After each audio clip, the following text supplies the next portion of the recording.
My boss fired me for a 19-year-old intern at exactly 3 p.m. One minute I was checking shipment updates, the next I was standing in the lobby with a cardboard box in my arms, watching the security guard pretend he wasn't there to escort me out. People suddenly had very important emails to stare at. No one made eye contact. It was like I died and they were all practicing for the funeral. The box was ridiculous. A dead plant I'd been trying to revive for 6 months. A chipped mug that said, "World's okayest employee." A photo of my dad in his hospital gown giving the camera a thumbs up. 15 years in operations, and my life fit into something you could buy for $1.99 at Office Depot. "Raya," someone whispered. I turned. It was Hannah from reception, holding a paper cup. "I made you a coffee, for the road." Her eyes were wet, like she was apologizing just for still having a badge. "Thanks," I said. My voice sounded weird to my own ears. Too calm, like it belonged to someone watching this on TV.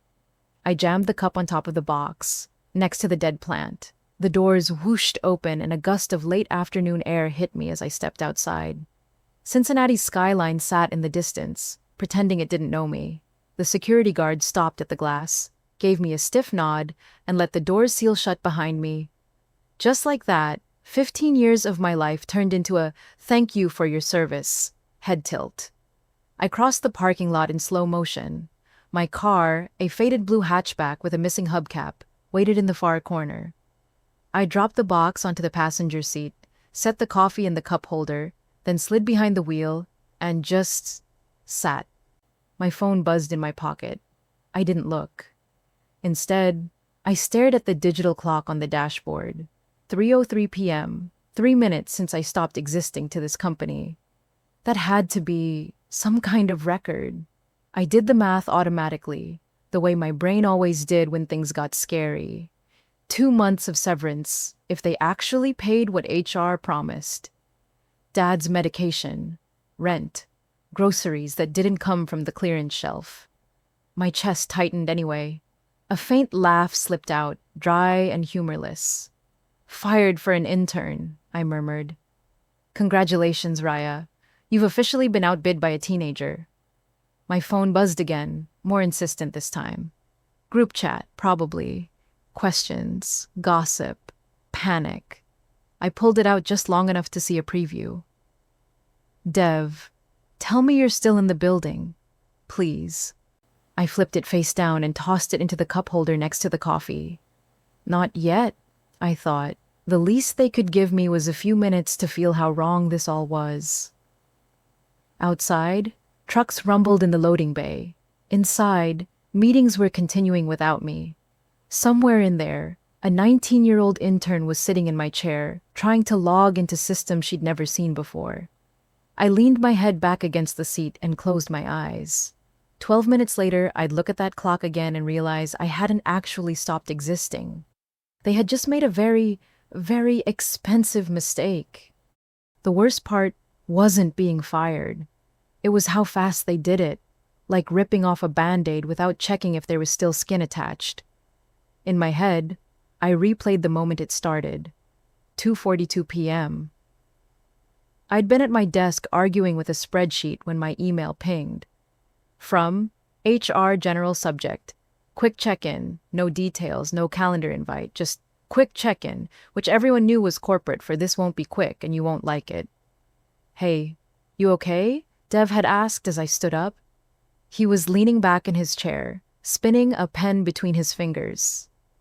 "Probably another training video about not stapling your hand," I shrugged. "If I don't come back, clear my browser history." He laughed. Neither of us thought it was a joke we'd remember later.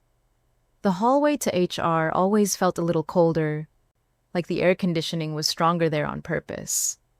I pushed open the door and found Mr. Brenner already seated at the small round table, hands folded, tie slightly crooked. HR rep Monica sat beside him with a manila folder, doing that neutral face they must teach on day one.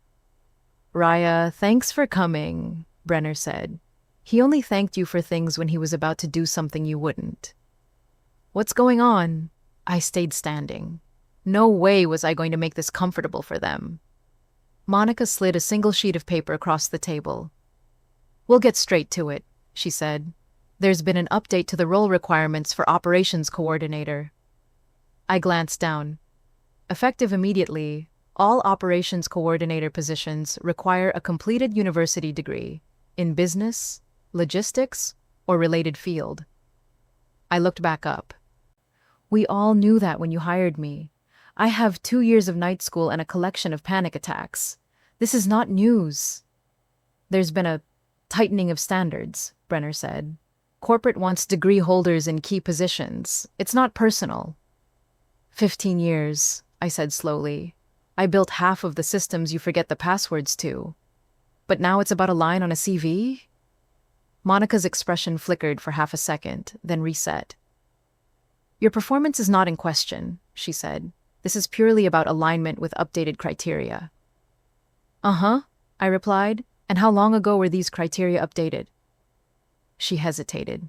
That was all the answer I needed. Behind them, through the glass, I noticed someone sitting in the corridor. A girl. Thin shoulders, dark hair in a ponytail, laptop perched on her knees. A plastic badge hung from her lanyard. Intern in bold blue letters. Is that... I tilted my chin toward the window. Monica didn't turn. Brenner did. That's Lily, he said. Our new operations intern. She'll be taking on more responsibility. More responsibility. Right. The room felt smaller suddenly. So, let me guess, I said. You updated the criteria to something you knew I couldn't magically have by 3 o'clock. And luckily, you already had a 19-year-old waiting outside to take on more responsibility. Brenner exhaled through his nose. We're restructuring. It's not about age.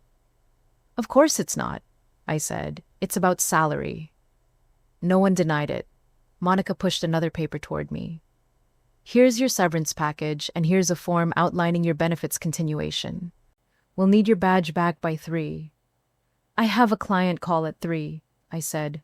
Lily will handle it, Brenner replied. Fresh energy. Somewhere in the hallway, a printer whirred. My brain noted the sound like it always did.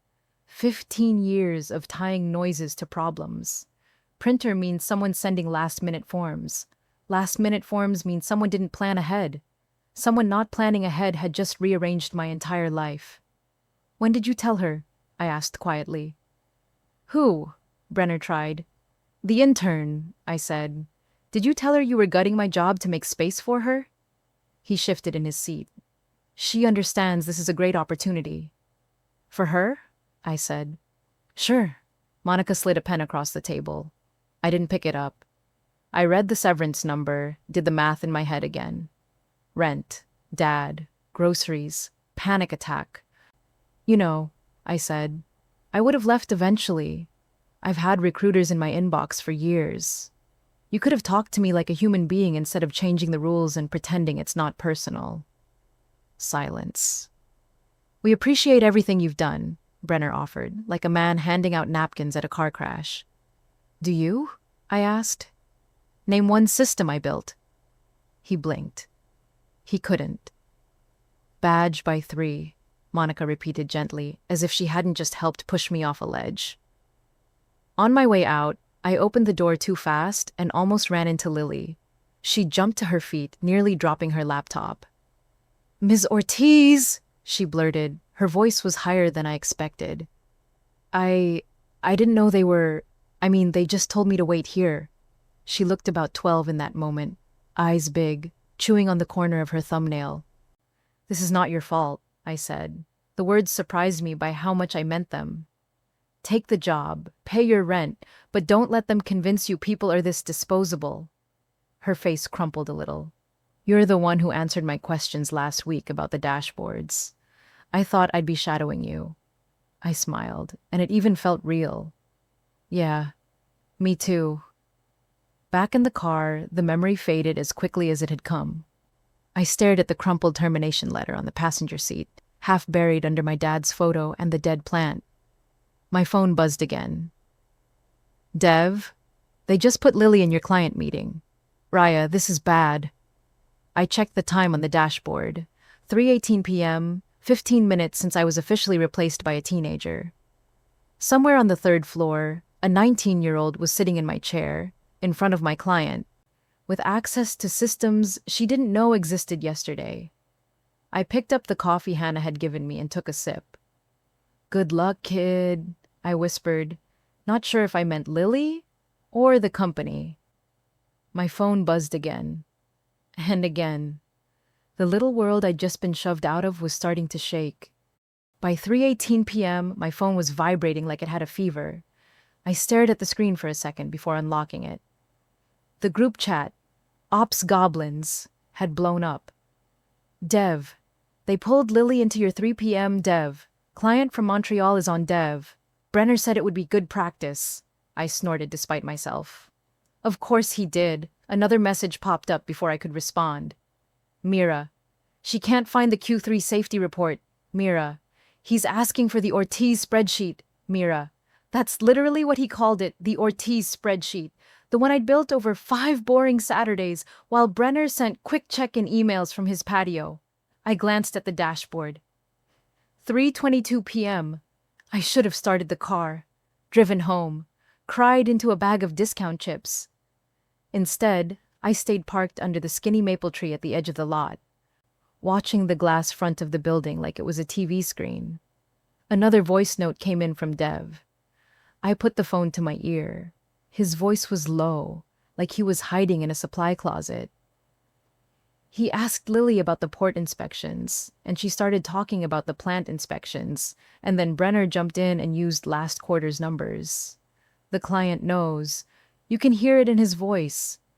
He just asked, "Is Raya not with your company anymore?" I could practically hear Dev's wince. "Dev, Raya, he's pissed." "Dev, Brenner said you moved on to new opportunities."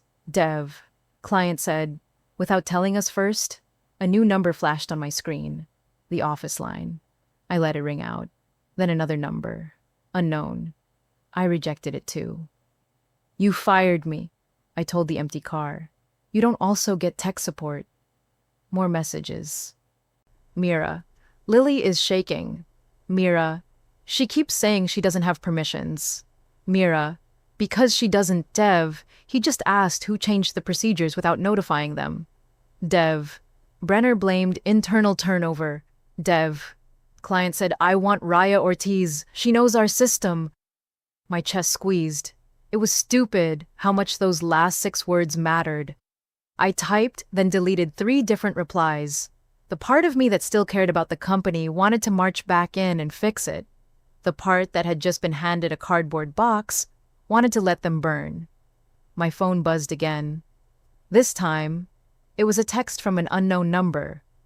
Unknown. "Hi, Ms. Ortiz. It's Lily. I'm really sorry to bother you." Another bubble appeared before I could process that. Lily. I think I messed up the call. I clicked the wrong file and now they're asking questions I don't know how to answer. Then, a third. Lily. "They keep asking for you." I sighed, pressing my forehead against the steering wheel for a second. She was 19.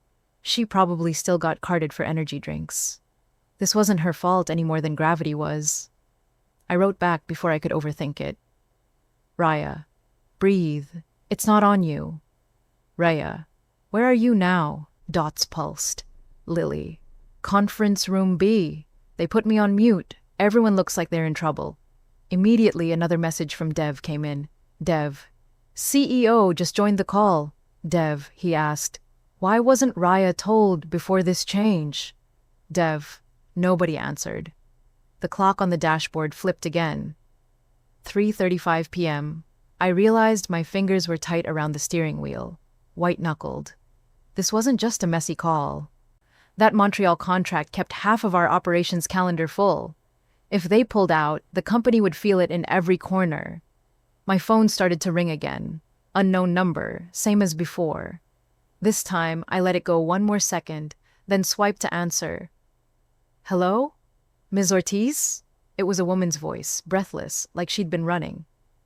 "This is Mara from the CEO's office. Please tell me you haven't left the parking lot yet." I slowly turned my head toward the building. And sure enough, behind the glass doors, I saw a small figure in a blazer pushing them open with both hands and breaking into a sprint across the asphalt. I checked the time. 3:47 p.m. 47 minutes after they fired me, someone from the top floor was literally running after my car. Mara hit the side of my car like we were in an action movie and she'd just thrown herself onto a moving train. I'd barely hung up when she reached my window, cheeks flushed, hair halfway out of its clip, heels scraping on the asphalt. "Ms. Ortiz," she gasped, knocking on the glass. "Please don't drive away." I rolled the window down halfway, just enough for air and desperation to squeeze through. "You know," I said, "this is a lot of cardio for someone who doesn't work here anymore." She let out a short, panicked laugh. "I know you're upset. You have every right. Believe me, if it were me, I'd be at a bar by now, but the CEO sent me. He needs to speak with you, right now." "Does he?" I kept my voice calm. Funny, he didn't need to speak with me at 2:42. Mara flinched like the timestamp itself hurt. "Raya, the Montreal client is threatening to terminate the contract. Today, they're asking for you by name. They're refusing to continue unless you're the one leading the call." I watched her for a moment. The building behind her. The sky reflected in the glass. The faint shape of people hovering in the lobby like nervous ghosts. "What did they tell the client?" I asked. "That you'd moved on," she winced. "He asked when you'd informed them. No one had an answer. Then he asked who signed off on changing key personnel without a transition plan. And? I pressed. "Then he asked for your direct number," she finished. "Brenner didn't have it. Dev messaged me. I had to dig it out of your emergency contact form." Of course he didn't have it. I'd been on call for that client for 6 years. My number was pinned to their corkboard, but my own boss didn't know it. Behind Mara, the automatic doors slid open again. Through the glass, I could see Brenner pacing, and someone in a suit I'd only ever seen from a distance. The CEO, standing with his hands on his hips, jaw tight. My phone buzzed in my lap. An email notification popped up. From CEO, Michael Hart. Subject, urgent, Montreal client. I didn't open it. I kept my eyes on Mara. "What do you want me to do exactly?" I asked. "Come back in," she said. "Take over the call, fix this, please." There it was, the thing I'd wanted to hear for about 15 minutes and 15 years all at once. "I'm not an employee anymore," I reminded her. "We can talk about that later," she said quickly. "Right now we just... See, that's the problem," I cut in, still calm. "You want me to fix this now and talk about it later. That's how we got here." She pressed her lips together. For a second, some of the panic drained, and I could see the actual human under the executive assistant. Tired. Over it. Probably underpaid. "Okay," Mara said finally. "What would feel fair to you?" The question surprised me. No one in that building had asked me that ever. I leaned back against my seat and thought about it. The cardboard box next to me, my dad's photo, the dead plant, Lily's terrified text, Dev's whispered voice note, the way Brenner hadn't been able to name a single system I created. "I'm not coming back like nothing happened," I said. "If I walk in there, it's as a contractor. For this call, at my rate." "What rate?" she asked warily. I named a number. It wasn't insane, but it was higher than my monthly salary broken into an hourly chunk. "Hazard pay for walking back into a burning building." Mara's eyebrows shot up. "For one afternoon." "For saving a contract that pays your CEO's car lease," I replied. "You know how much that Montreal deal is worth." "I sure do." She swallowed. "Okay, I'll tell him. What else?" The fact that she said, "What else?" and not, "Are you kidding?" gave me a very petty little spark of satisfaction. I want my firing documented as a position dissolved due to policy error, not performance. I want it in writing that I'm eligible for rehire, even if I never use it. And I want access to my old files for 72 hours, so I can download what I built for my portfolio. Mara nodded, shoulders tense. "All reasonable. Anything long-term?" "Long-term. Before today." My long-term plan had been, don't get fired. That ship had sailed. If Hart and Calder wants me back after this, I said slowly, we'll talk about a remote position, clear responsibilities, no surprise policy updates that conveniently disqualify me in a 20-minute meeting. But that's another conversation. Today is triage. She exhaled. Okay, let me put you on speaker with him. Just don't drive away. She tapped her phone, and a second later, a man's voice filled my car. Raya, this is Michael Hart. I stared through the windshield at the reflection of his silhouette in the glass doors. Hello, Michael. I hear you're having an interesting afternoon. A tiny pause. That would be one way to put it, he said. His tone was tight, but not angry. Not at me, anyway. I'll be direct. We need your expertise on this call. I'm prepared to compensate you for your time. And I've already given Mara my terms, I said. Contractor rate for today, written correction on the reason for my exit, and access to my files. If you're willing to talk about anything beyond that, we can schedule it. Not during a crisis. Another pause, longer this time. Inside the building, someone walked past the glass carrying a stack of folders, like a protest sign. Approved, he said finally. Mara will send you a quick agreement. I'll sign it immediately. Once you see the confirmation in your inbox, would you be willing to come up and take over the call? I glanced at my phone. An email notification popped up almost on cue. From Mara, Office of the CEO. Subject, Temp Consultant Agreement. Urgent short. 1 page. My name spelled correctly. Terms close enough to what I'd said that it didn't feel like a trick. Yes, I said. I'll do it. I heard, distantly, the sound of someone in his office letting out a breath. Thank you, Hart said, and the thing that caught me wasn't the word. It was that it sounded like he meant it. We hung up. Mara leaned her forearms on the edge of my window, finally letting her shoulders slump.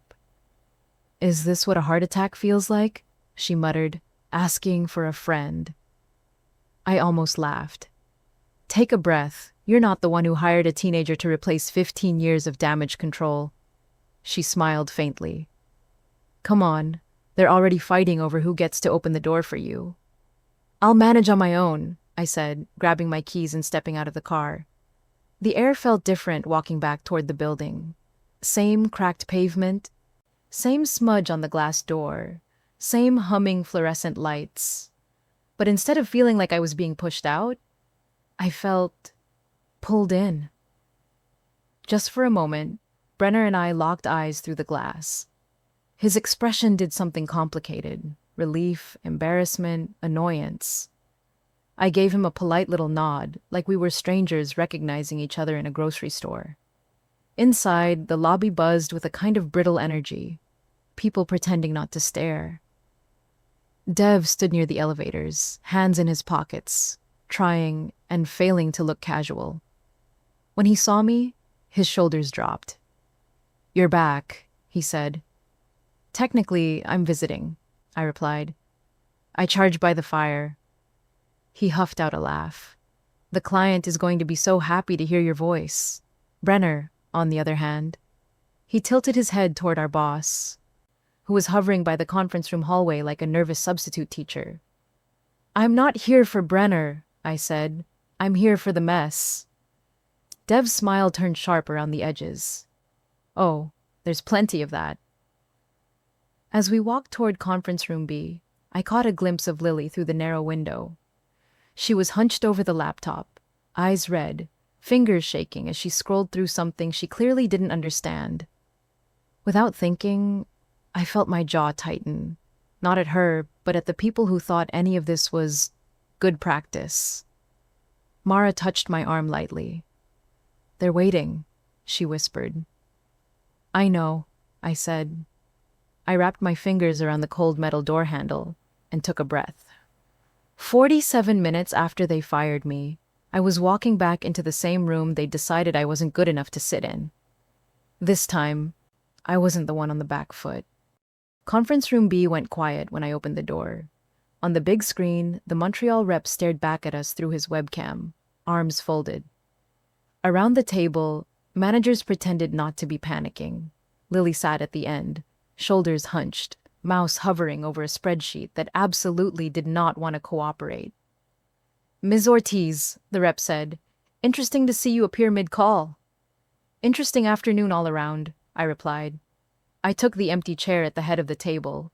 "If you don't mind, I'd like to restart from the compliance metrics, with the correct files." A beat. Then, "Please do." I nodded to Lily. "You're still driving the screen. I'll talk you through it." Her eyes widened. I, top left," I murmured. "Shared drive. Clients. Folder named Montreal, Ortiz." Her cursor wobbled, then landed where it needed to. The right file opened, neat columns, familiar color codes. My lungs loosened a little. "All right," I said, unmuting myself. "Here are the updated port inspections you requested, through last Friday. Note the date stamp on the upper right. If you flip to the second tab, you'll see plant inspections separated out, so we don't mix apples and forklifts again." On the screen, the rep leaned closer. "This is what we've been asking for," he said. His voice had lost the knife edge. "This looks like Raya's work." "That's because it is," I said simply. We went through the rest of their questions. Every time he threw a date or code at us, I had the answer. Not because I was magical, because I'd been building and fixing these systems for years, while people like Brenner called it back-end stuff. By the time we wrapped, the tension in the room had dropped a few levels. Montreal guy even smiled once. "I'll be frank," he said. "If you hadn't come on, we would have ended this contract. Next time you change personnel, I expect to be told. But for now, we're good to proceed."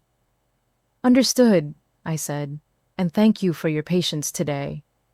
The call ended. The screen went black. For a moment, no one moved. Then people exhaled in chorus, like someone had just released the pressure valve. Lily's hands were still shaking on the mouse. "I'm so sorry," she blurted. "I clicked the wrong file and then Mr. Brenner said just to talk and then—" "Hey," I said gently, "look at me." She did. Her eyes were rimmed red. "This was not your job to carry alone," I said. "Shadowing is training. Being thrown in front of a freight train is negligence. You didn't cause the problem. You just happened to be standing closest to it." A wet laugh escaped her. "I thought I was going to get fired and I've only worked here 4 days." "Trust me," I said. "If anyone gets fired today, it won't be you." Out in the hallway, voices murmured. Chairs scraped. Someone coughed in that important people are about to walk in way. The door opened. CEO Michael Hart stepped in. Tie loosened, expression still stormy around the edges. Brenner hovered behind him, pale and trying to blend into the artwork. "Raya," Hart said, "thank you. That was impressive." "It was my job," I said, "until it wasn't."